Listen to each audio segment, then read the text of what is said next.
Your dreams are bigger, bolder, and more badass than the life you're living now, but something just keeps getting in the way. Join certified coach and former therapist Diane Wingert for the Driven Woman podcast. She'll show you how to get rid of whatever is holding you back so you can stop spinning your wheels and up-level your life. Get ready to hop in and buckle up. This is the Driven Woman podcast, and we're heading for the fast lane.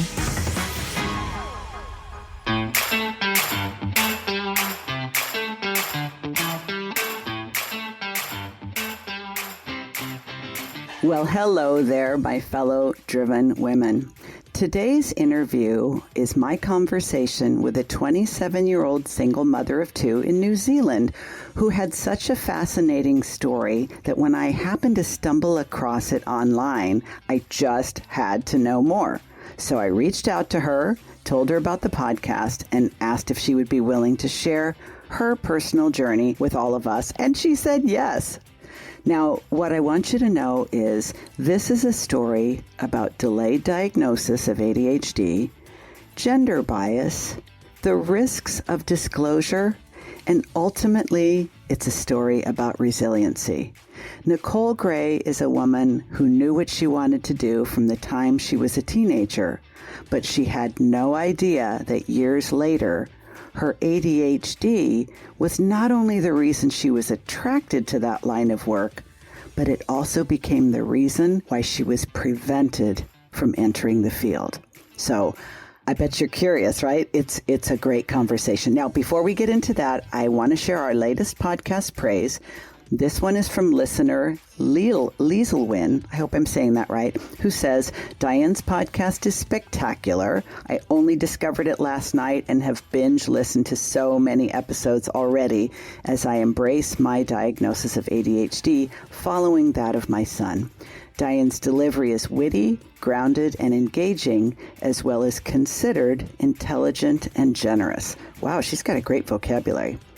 She says, I have loved and learned from so many episodes already, and the one called Confidently ADHD almost made me cry and inspired me to write this review of gratitude. It is my current favorite. Thank you, and Diane, please keep your podcast coming. Well, thank you, Lieselwin, for your generous podcast praise, and you better keep on listening, because this podcast is exactly for someone like you, and I'm so glad you let me know. For those of you I haven't heard from yet, what's up? I need to know what you like, what you don't like. Are you loving the interviews? Or do you want to hear more DW solo episodes? I don't know if you don't tell me. And I've made it so easy for you to leave a review. There's links, whether you're iOS or Android, right in the show notes. So without any further delay, I can't wait to share Nicole Grey's story with you. I think it's going to inspire you as much as it did me. Enjoy.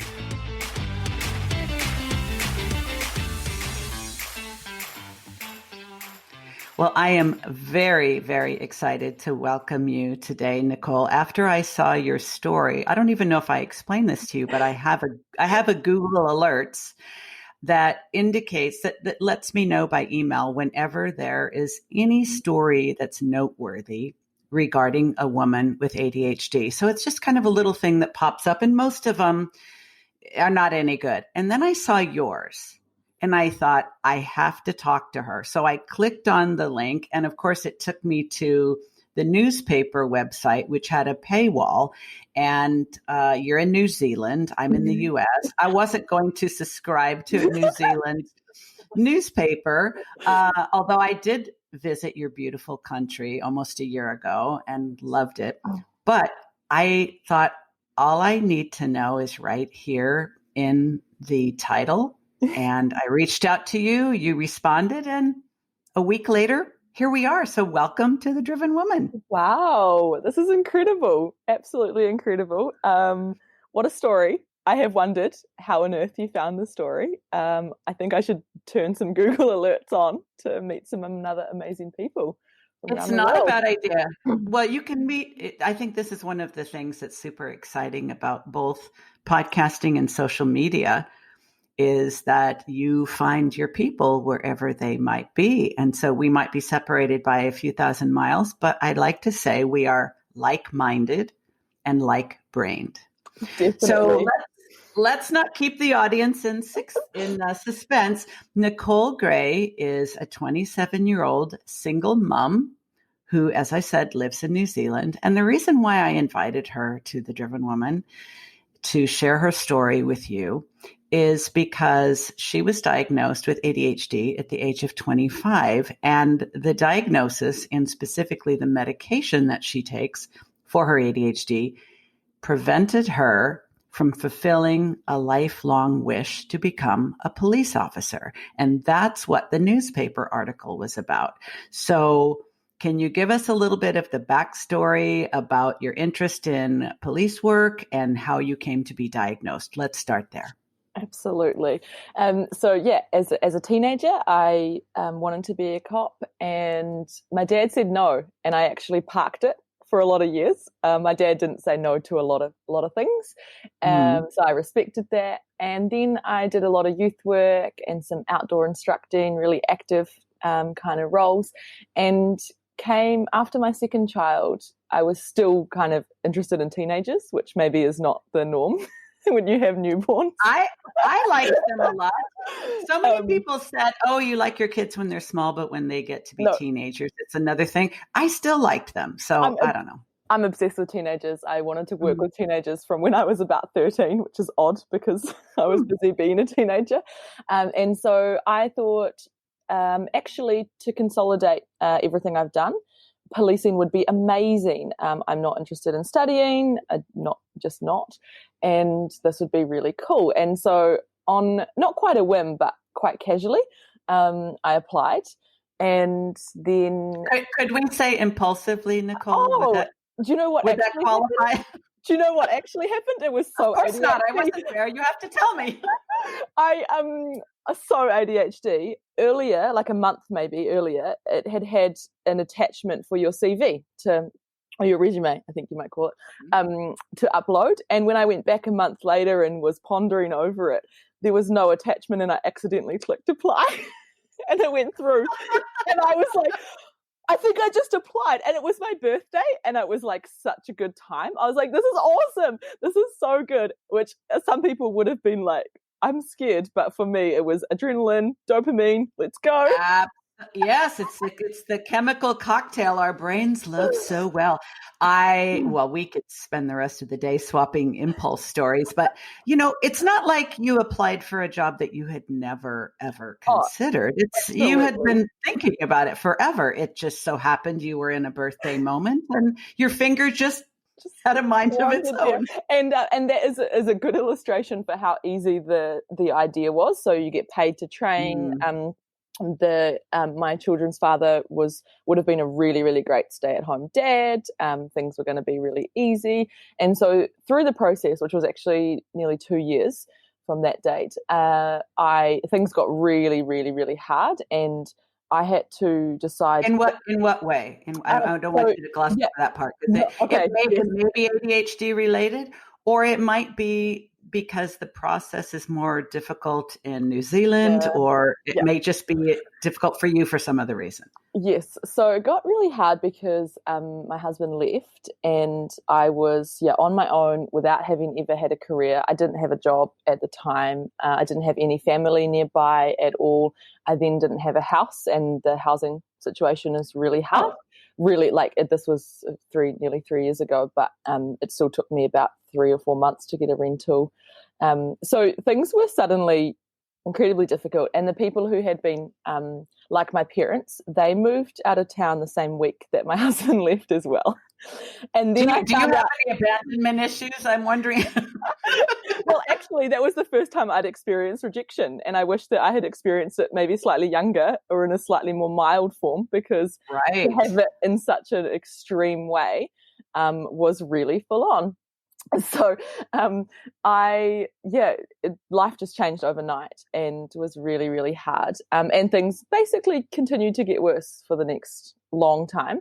And so the first real test, the first time where you turned up and had to pass something for the recruiting process, I didn't know when I had my children. We hadn't been able to agree on a care plan at all.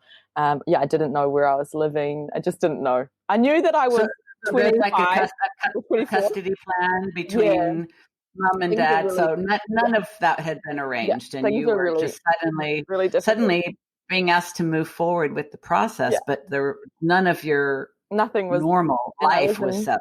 I was exhausted, more exhausted than when I had newborns. Of course, I was just a mess, and as you can imagine, and absolutely. I went. Yeah, I just knew. My name's Nicole. I have 2 children, and I'm 24. That was like about it. And I went and I absolutely smashed the test, like which in Kiwi speak, I did a good job. And I got back to the car, and it was this really one of those moments where everything changed. And I thought, maybe I can do this as a single mom. Maybe I can do this, with my community. I've got a tribe. And I think I want this really badly. And it then took me a lot to get through. Like, I remember working at a restaurant, which is the most horrific thing I've ever done for my ADHD. And I wasn't diagnosed then.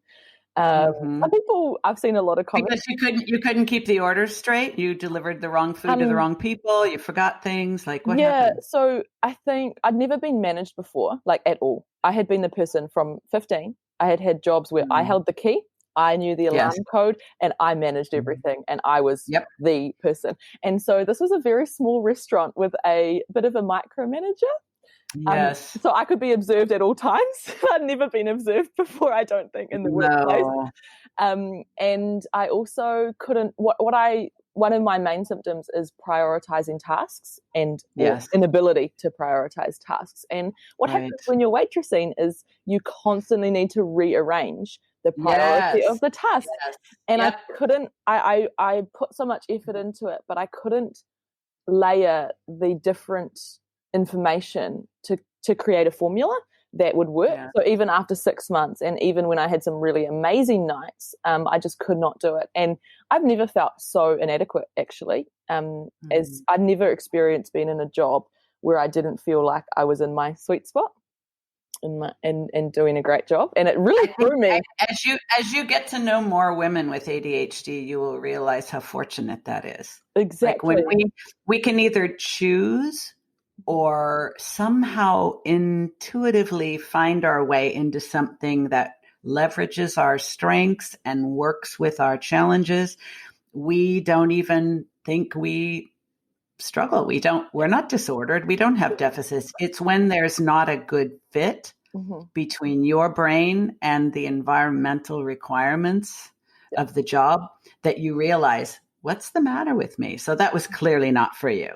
It was not for me, and I'm so grateful. That was just a very dark blip on my life because of the situation, working nights so that I didn't have to put my children in care. I also think it contributed to accepting the diagnosis because I was struggling so much, and being aware of this is not normal, this is really hard, or this is not going well really helped when I discovered about ADHD.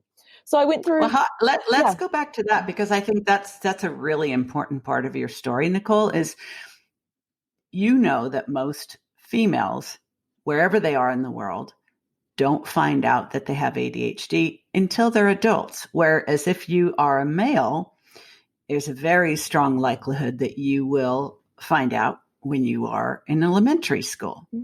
So the delay in identification leads to all kinds of struggles, self-esteem challenges, and most females hold themselves back and become fearful of trying things unless they happen to do them impulsively because they doubt themselves. But the way you've described things, and you told me offline you have good parents, so that helps a lot too, is that you didn't think there was a problem until you did. So what actually prompted you to be evaluated and to seek out the diagnosis? Absolutely. It's a good story because I actually did go to my GP, my local doctor, and it was maybe a year into the separation. I get the time frames, and I was working. I was really exhausted, but I did have this feeling of something's not right, and I took an online depression test, and I knew I wasn't depressed in terms of chronically or anything. Clinical depression. Yeah, clinical depression.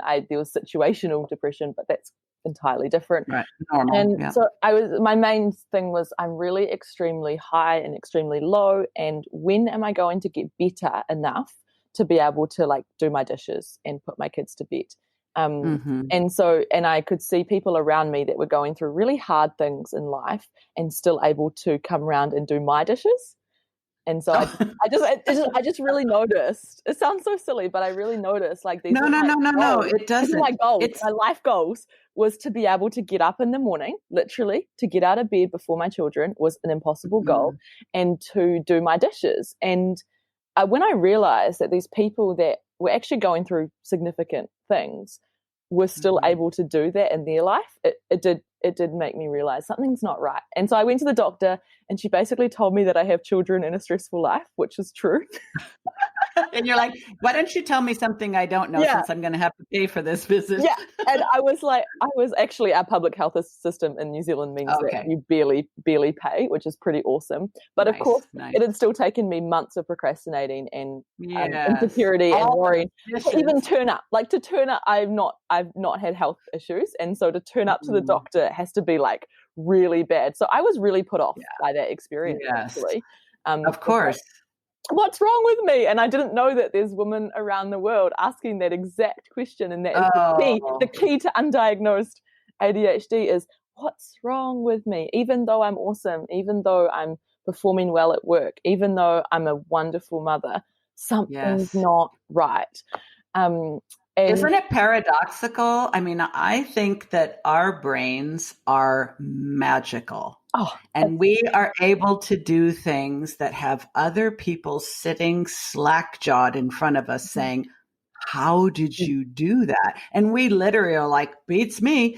But then the day-to-day stuff seems to just be our undoing. So it's so hard to, and you could see why there's so much misunderstanding. And so many people either say that doesn't exist, or everybody has that, or, oh, I think I have that. And it makes it and it's unfortunately all too common when we do finally get ourselves in front of a healthcare professional, which, as in your case, usually takes a long time, that the usual response is either, oh, you're just stressed out, or you're going to be misdiagnosed with anxiety or depression. That's the usual outcome. Absolutely. And I think it's that high functioning, high IQ thing that often masks a diagnosis.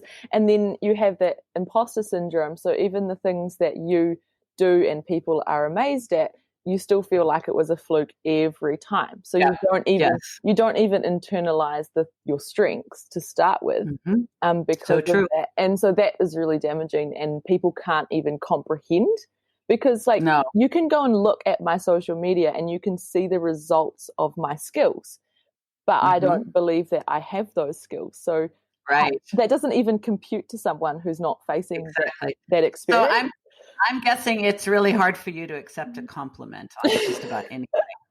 I think I'm better than some people at it, definitely. And it's so interesting because you just, you're inconsistent, so people can see that you have the ability to be maybe really observant in a situation. And so they think, oh, Nicole is really observant or really intelligent or really understands this. And so then the expectation of you for other people, that's what I found a huge thing is this is why people don't think it's real, or people criticize me, is because one day I do something really brilliant, and the next day I do something really, really, really blonde. Or you do this, or you do the same thing poorly, and it's like, wait a second, I forgot. You just did that yesterday, just incredibly well, and today you're literally looking at it like you've never seen it before.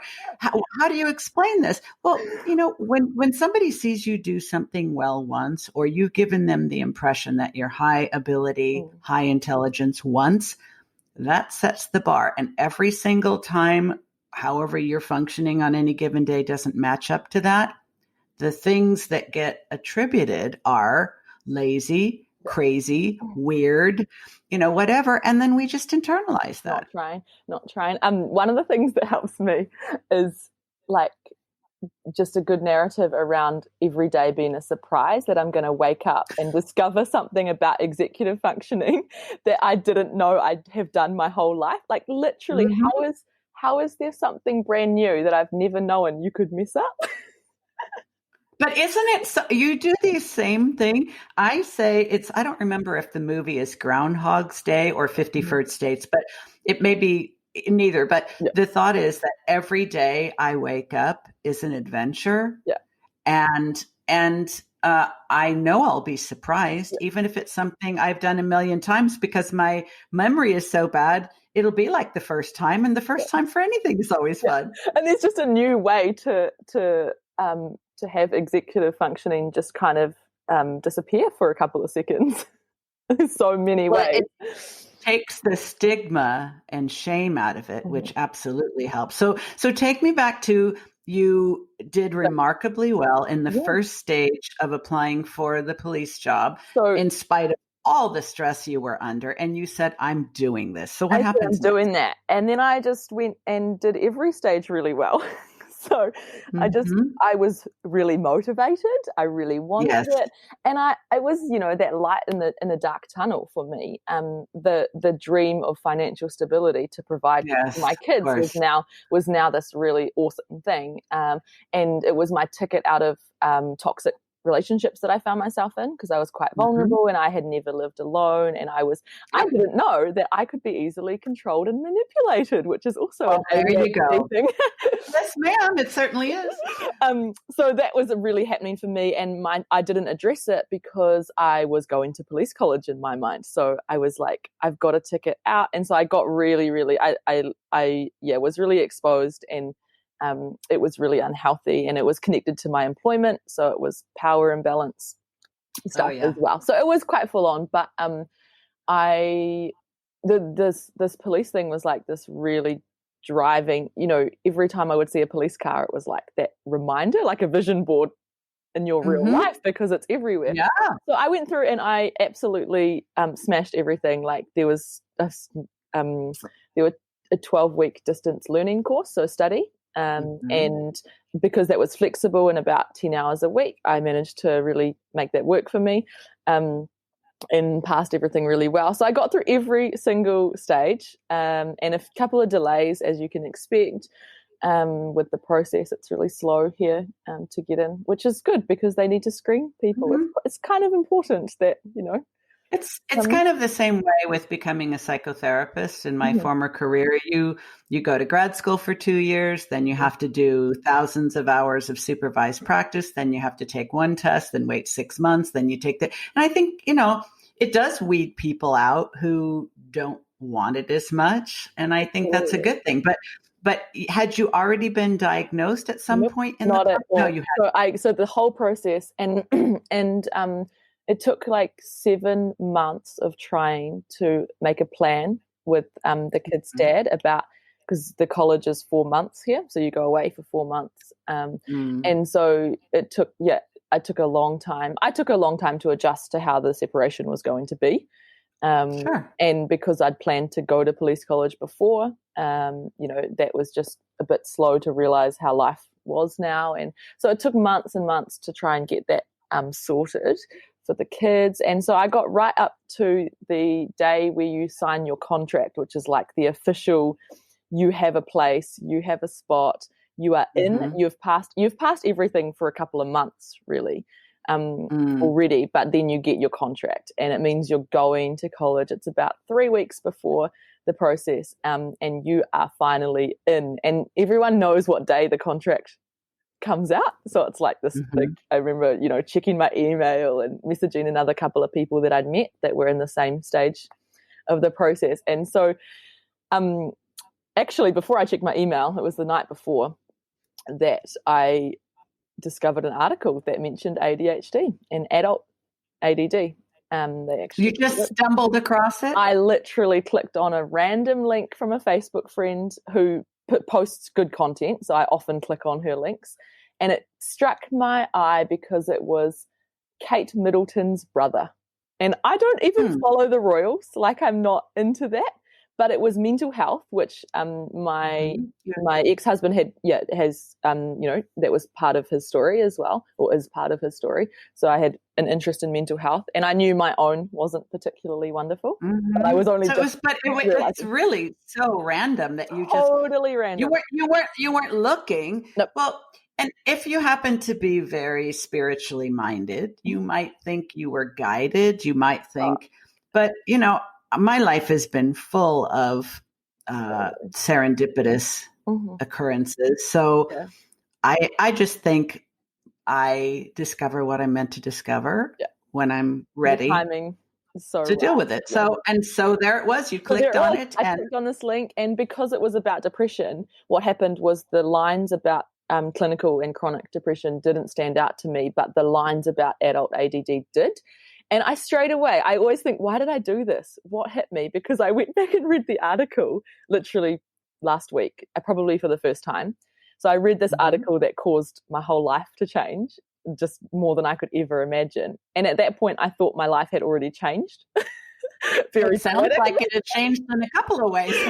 Like I'd gone from helping lead a church to being married to an atheist. So the journey that I'd gone on already was like really full on, and then a single parent, and I had been very intentional. Like, I would have never had kids if I thought that there was any chance of ever being a single parent, which is funny because you can't control life, but I was doing my best, and it was going really well for me until about 24. So I clicked on this article, and it impacted me enough that I sent it to 2 people even that night. And just was like, I think I was questioning, am I crazy for thinking maybe this matches me? Have you ever heard of this thing? And the next day I said to a friend, like, I read this article and it keeps running over in my head. I keep thinking about this adult ADD and I don't know anything about it. And both me and my friend have worked with children and young people our entire lives, and some very difficult children and young people. So ADHD is not a foreign term. And she said to me, I would feel better if you had it because I can't keep up with you. Interesting. And I thought, what are you talking about? I can't keep up with you. But she's looking at the things that you do naturally well, and you're looking at the things she does naturally well, and they're not the same things. That's exactly right. That's exactly right. And so we both feel like that about each other. And so that night I couldn't get out of my head, and I didn't know what hyperfocus was, but I hyperfocused for 5 hours. Like, oh yeah. 5 hours, and no toileting, no sleeping. Of course, no sleeping, no eating is what I was trying to say. No eating. And I just devoured the internet on adult ADHD. And I am so amazed that everything I found that night has been like accurate, really well informed, well researched. So what happened was I went from like not even knowing you could be diagnosed as an adult one day, and the next day I probably even at that point knew more than the person who diagnosed me, because this is so ADHD. I mean, to go from not ever having thought about something to being completely obsessed with it within the span of a day is like, oh my. But see, I believe this is part of our gift. Is to become so powerfully attracted to something, so fascinated by it, so curious about it, that we could just devour the information. I mean, who does that? Yeah, I took like 3 or 4 tests or something. One of the tests, it said, like, if you score between 26 and 35, you might have mild ADHD. And I think I scored 52 or something. There you go. And I was like, you know what? I know we're not supposed to diagnose ourselves on the internet, but something is going on here and I'm going to find out. Nicole, everybody diagnoses themselves on the internet. But we, especially in New Zealand, we try and pretend that we don't, right? Okay. All right. Well, it'll be our little secret. Just us and everyone that listens to this episode for all of posterity. I think I'm so grateful that I was 100% sure from that moment because of what happened with what happened as a result of disclosing for me. was very, very full on. And actually, so that was the day I signed my contract. The next day I woke up after my 2 a.m. cry on the floor situation where my life as I knew it had just been retold and all made sense. Especially because I was homeschooled and I grew up in a really, really strong church environment, which is a very forgiving place where people stick by you. And so it explained the high functioning thing for me. And that was so key to understand that my life had just magically been structured for everything anyone with ADHD could ever want, which was also depressing. But does that mean that probably one or both of your parents has ADHD? Because it's an unusual childhood. Most of us around the world grow up trying our best to conform to the norm of the neurotypical school district, the neurotypical church teachings, the neurotypical parenting strategies, and never feeling like we can do that successfully. But you had an environment just crafted to nurture you. And until you were in your 20s, you didn't even realize that life can mean things go terribly, horribly wrong. I list it for people so often because I want other people to identify it either in themselves or in others, that, by this age you should have a string of failed relationships, not one, 5-year marriage. You should have debt, of any kind. Traffic offences are really normal. Addiction, like more serious substance addictions. Of course, I'm addicted. I have an addictive personality, but not to something that is damaging my body. Like, I should say sugar's damaging my body, so I shouldn't say that. Yeah, I have to say. But the string of things that would normally be a bunch of work situations where you've been maybe fired or left, and you now have a resume that doesn't look, something's going on. Or told off your boss. Yes. Yeah, exactly. During a performance review, or, just those things that you didn't really think through so well, but hadn't experienced any of that. And all of a sudden, I mean, it's fascinating. I did punch a few people as a teenager, like in the face. So, as you do, like it was very impulsive and didn't have many consequences. But again, I look back as I was in this really safe environment where that kind of thing was able to be, I didn't lose friends over it. I didn't have a school, like if I was in school, I wonder if I would have had school fights, which would have resulted in, maybe being it sounds like your childhood was really a judgment-free zone. It was a really intentional place. And so, I mean, I haven't got a disclaimer about which parent does or doesn't have ADHD. Okay, we'll just let that one go. One thing I do think, and I credit this, is that I think both my parents, but particularly my mum, I think she prayed about how to parent.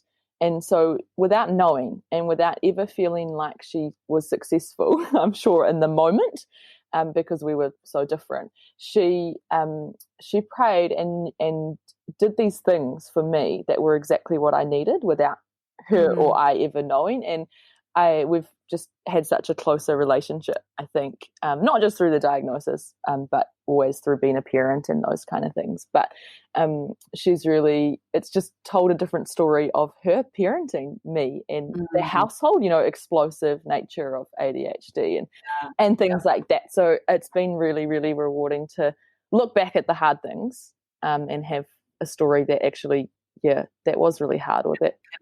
Connects the dots. Other families weren't struggling with that. I mean, I take my kids to a family with 9 children and they're noisier and crazier, and you forget that day in, day out, that you're living in this chaotic world. Well, we all magic. When you grow up, whatever family you have, that's your frame of reference. That's your normal. Yeah. And you don't begin to question that until you're older and you get exposed to other types of families and you realize, so I noticed they don't do this. And I think it makes complete sense to me, Nicole, that this diagnosis sort of uncovers itself over time. I would just like it to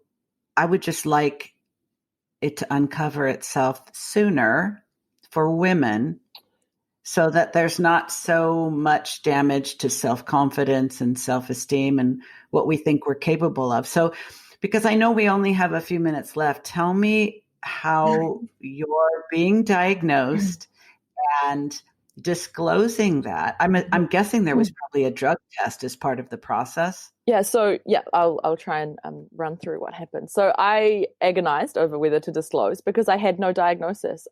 Nothing had changed on the outside, but everything changed on the inside. And I knew that I was really nervous about the study aspect and sitting still in the classroom for I think 6 or 8 weeks and studying at night as well. And I knew I was going to need support, and I knew that I was going to go down there and I was going to know why I needed support, and I was going to know the type of support I needed, and I wasn't going to be able to hide that. And also I didn't want to be shoulder to shoulder on the streets with someone and know what was causing some of my behavior and not tell them. I just couldn't comprehend that because I knew you'd be really close. Yeah, you'd be really close with your team, and you've got to have each other's back. And so I was on my own with the kids for, that was the plan with the career. So I needed help in the home, and I needed to be able to access help. So I disclosed. What you're telling me is disclosure was inevitable. Disclosure was going to happen for me. And also just being honest, right? Like that was... It's easier. Yeah, that's easier. And so I disclosed, and everyone said, I don't think it'll make much difference. Like people in the police that I knew, people that ex-cops, family and friends, even the recruiting officer didn't alert me to what was going to happen. So I sent an email, and it took quite a while, and it came down, just all the timing came down to 2 days before I went. So I was packed up. I'd gone to a farewell evening and met all of the commanders of the area and things. And I had a friend's or new friend's bag to take down to the college and everything. And I got this phone call, and I wasn't going.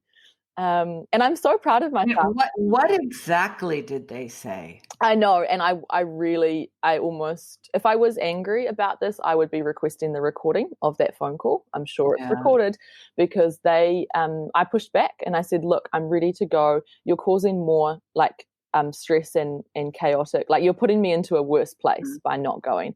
I've got someone moving into my house. It's taken the 7 months to get. Did they say, we don't think you can handle it? No, not at all. I think I see it as they were like, how could we have missed this if it's really going on? So they had a bit of I can see from their end that was really unpredictable and panicky, because I hadn't displayed any symptoms the whole process to them. And so because a dangerous woman. And because I wasn't going to have symptoms that were going to stop me from doing the job. So I passed the recruiting process. So so they just said, we can't send you because we don't know what's going on. And they said lots of people diagnosed have gotten. They said that medication shouldn't be a problem. You just need to be stable on it, which is really valid. And you're like, I'm already stable. Well, I passed all your freaking tests. Hello. But I was also like, you know what? If you're going to trial medication, let's be stable on it before you go into, law enforcement training. And so this is one of the things that made me so eager to reach out to you, is because I know for a fact that there are a high percentage of men in law enforcement, the military, first responders of all kinds, fire service, EMTs, emergency room personnel who have ADHD. Everyone knows it. Everyone knows it. And my thought is, if you're going to discriminate against this woman because she knows she has ADHD and she wants to manage it with medication, but yet there's all these dudes in there who are just as hyperactive, who are just as impulsive, who are just as emotionally dysregulated without medication, I feel safer with you in the uniform, personally. On medication.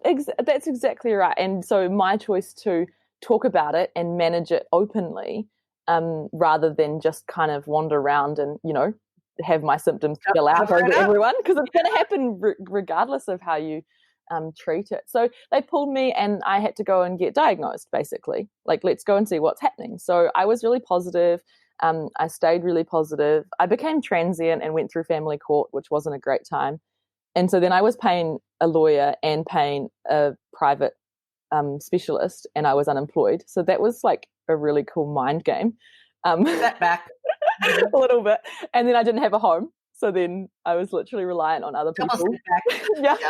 I thought that I'd gone through a lot, and then that happened. And actually people suddenly couldn't cope with the level of, like, they were so excited for me to go to police college and I'd made it through and everything was going to turn finally. And then it got worse. And I just noticed suddenly people couldn't handle that anymore, which is fair because they didn't have to, right?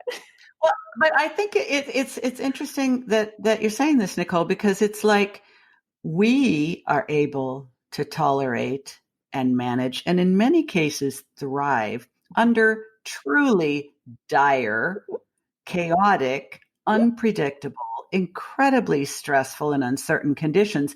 But the people around us are losing their shit. And doesn't that sound like you'd make a great police officer if you can handle like chaotic shift work and like insane amounts of adrenaline rushes? I think it's like 11 on a night shift that they say adrenaline rushes, and all of these different things. The fact that you're going to just have to jump up from your desk job and get out on the streets, like that is the perfect transition for someone with ADHD, which is why it's full of people. But they got scared, they pulled out, and you ended up going in a totally different direction. You've given up on being a police officer and told me offline you're very happy about that. But you're not mad, you're not sad, No, I'm not. I'm not bitter at all, because 6 weeks after the permanent decline, which was 6 months down the track, getting diagnosed, trialing medication, finding out their policy was absolutely insane, not informed about ADHD at all. They wanted me to display 2 years, no symptoms. Like, what? That was what I did. You're not schizophrenic, crying out loud. You're not a drug addict. It was crazy. And so within 6 weeks, I got this job that was just like it was designed for me in local government. I work for a council and it's youth work. So there's like a legal standing committee of council, and it's a mashup of quite politics. I work with like elected members and things, young people, youth work, strategic kind of problem solving, all of those kind of things. And it's really varied and I absolutely love it. I didn't realize I was quite into politics, and I'm just kind of exploring that. And day 2 of that job, I walked past the police station, my local town, and saw the cops changing shift and thought, you know what? I am pretty happy with what I'm doing. And I think that's what makes the story so great, because it's for other people to be able to learn about ADHD and see the discrimination and work on that policy, really, and those policies and the views, because we all know that ADHD and police and other roles like that are very, very well suited to people with ADHD, whether they know it or not. But I think, I don't want to contradict you, Nicole, but I think you are what makes it a good story. You and your optimism and your adaptability and your resiliency. And I think intuition is definitely one of our gifts. And you knew you needed to click on that link. And maybe all of this, the whole journey, was to just show you what a badass you are, how strong you are, and that you truly know what's best for you when you see it. Yeah. So sometimes, I mean, I have beat my head against the wall many times over because I was so determined to do something, even after I had started to realize this might not be the right thing. Mm-hmm. But you had a totally different childhood than I had, and I think it was definitely an advantage. But I think you were able to say, you know what, this didn't work out. I'm going to try that, and just released any negative thoughts and feelings about all the effort that you expended. But what I'm hoping is that this story will be listened to, it will be shared, and that for the woman who wants to take up the fight to overcome this discrimination and earn her spot as a police officer in New Zealand or wherever in the world she may be, that she will be inspired by your story. Maybe not the outcome because you decided to go in a different route, but this is the right thing for you. And for the woman who has ADHD and wants to be a police officer and wants to be on medication, she will need to take on the fight of overcoming the stigma, the ignorance, and just the unfairness of this. So I want to thank you so very much for joining us, for sharing your story. And if I ever get a chance to come back to New Zealand, we have to meet up in person. Absolutely, absolutely. For anyone that's out there, I did hyper-focus on some research around why we make good police officers. And what needed to change about the policy. So I can send that to someone who's ready to. Oh, that would let's do this. I am going to include any links that you give me for your blog and for the research that you did. So people who've now become acquainted with you would like to know more about you, and it will all be in the show notes. Absolutely. It'd be great. And I might make it back to America one day. I mean, who knows when that's going to be with the current look me up life situation. Thank you. Thank you. Hey, it's Diane. Can I be honest with you? At the beginning of each new year, I always told myself, this is the year I'm going to get my habits dialed in. This is the year I'm going to be crystal clear about my goals and I'm going to crush them. This is the year I'm going to get my shit together on every level and I'm going to do it all by myself. Been there, done that, got a whole stack of t-shirts. But it wasn't until I started working with my own coach that I realized what a difference it makes to have guidance, support, and accountability from someone who's not only like-minded, but like-brained. Yeah, I'm talking about another driven woman, entrepreneur, who also has ADHD and has got it going on. I have 2 openings in my signature one-on-one 12-week coaching program, and one of them might have your name on it. There's a link to a free consult with me in the show notes if you think this might be the year that you really get serious and go all in on an ADHD-friendly business and life. While you're thinking about that, have a listen to what one of my clients' success stories has to say about the difference it made to work with me.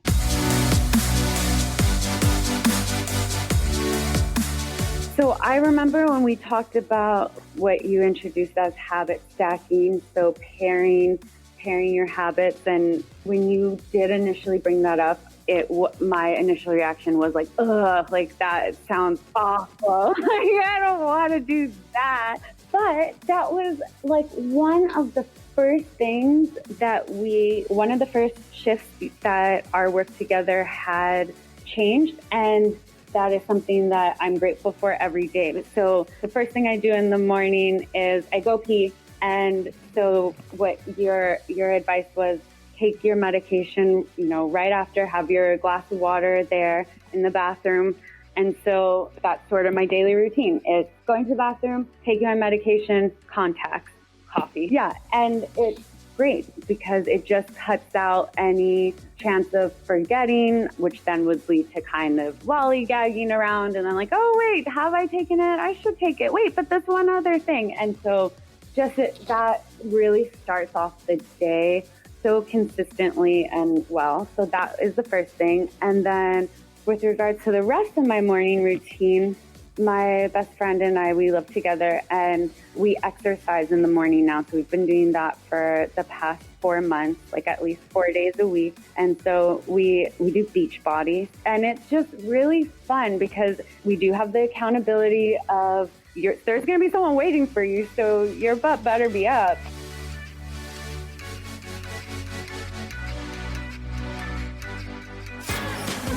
You've been listening to the Driven Woman Podcast with Diane Wingert. Want more straight talk and strategy each week that will take you from spinning to winning? Don't forget to hit subscribe in your podcast player so you won't miss a single episode. Then head on over to the Driven Woman free and private Facebook group community. See you there.